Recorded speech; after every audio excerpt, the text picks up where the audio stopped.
अंतर्दृष्टि का खेल, गोरी पत्नी की धोखाधड़ी। यह कहानी एक व्यापारी की है जो अपनी गोरी पत्नी से शादी की थी, जो सुंदरता और आकर्षण में पूर्ण थी, लेकिन उसकी सच्चाई और विश्वासघात के अंधेरे को छिपाने के लिए एक खिलवाड़ खेलती थी। जब व्यापारी को यह पता चला तो उसने एक धोखाधड़ी रचने का प्रयास किया, लेकिन अंत में उसका अपराध प्रकट हो गया। इस कहानी के अंत में न्याय और सत्य की विजय होती है, जो धोखाधड़ी और अन्याय को हमेशा हराता है।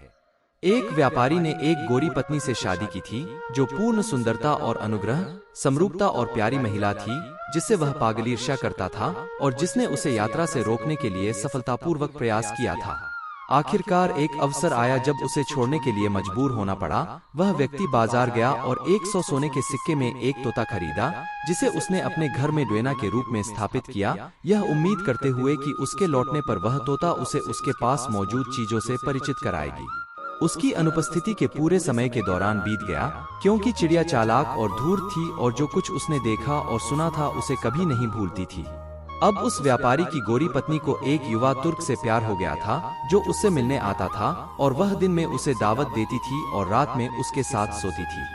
जब उस व्यापारी ने अपनी यात्रा पूरी की और अपनी इच्छा पूरी करके वह घर आया और तुरंत तोते को अपने पास लाया, उससे अपनी पत्नी के उस आचरण के बारे में पूछताछ की जब वह विदेश में था।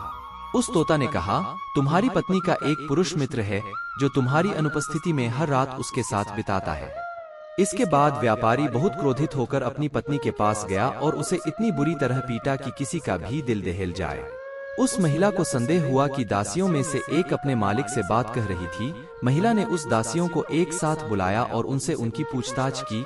जब सभी ने कसम खाई कि उन्होंने रहस्य छिपा रखा है, लेकिन तोते ने नहीं छिपाया है, उन्होंने सब कह दिया है और हमने अपनी कानों से सुना है।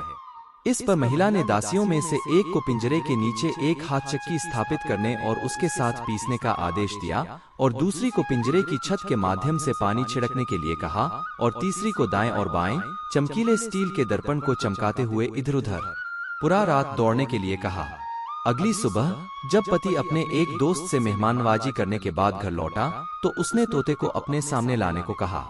फिर तोता से पूछा कि उसके दूर रहने के दौरान क्या हुआ था।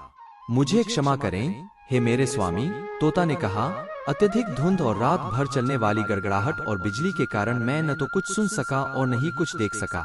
चूंकि यहाँ पूरी रात वर्षा का समय था, व्यापारी चकित हो गया और चिल्लाया, लेकिन हम अभी तमुज के मध्य में हैं और यह बारिश और तूफान का समय नहीं है।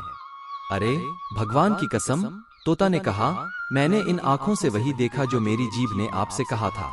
इस पर वह व्यापारी न तो मामले को जानता था और न ही साजिश रच रहा था, अत्यधिक क्रोधित हो गया और यह मानते हुए कि उसकी पत्नी पर गलत आरोप लगाया गया है, उसने अपना हाथ आगे बढ़ाया और तोते को पिंजरे से खींचकर इतनी जोर से जमीन पर पटका कि उसकी मौके पर ही मौत हो गई। मित्रों, कुछ दिनों बाद उसकी एक दासी ने उसके सामने पूरी सच्चाई कबूल कर ली। फिर भी क्या उसे तब तक विश्वास नहीं हुआ जब तक कि उसने युवा तुर्क उसकी पत्नी के प्रेमी को अपने बेडरूम से बाहर आते हुए नहीं देखा और उसी समय गर्दन के पिछले हिस्से पर वार करके उसे मार डाला। और उसने व्यभिचारिणी पत्नी के साथ वैसा ही किया और इस प्रकार वे दोनों नश्वर पाप से लदे हुए सीधे अनंत अग्नि में चले गए। तब व्यापारी को पता चला कि तोते ने उसे वह सब सच बता दिया था जो उसने देखा था, और जब शोक से उसे कोई फायदा नहीं हुआ तो उसने उसके नुकसान के लिए गंभीर रूप से शोक मनाया। मित्रों, यह वीडियो आपको कैसा लगा कमेंट बॉक्स में जरूर बताइएगा और अगले वीडियो में आपसे मुलाकात करेंगे। तब तक आप सभी मित्रों को दिल से धन्यवाद।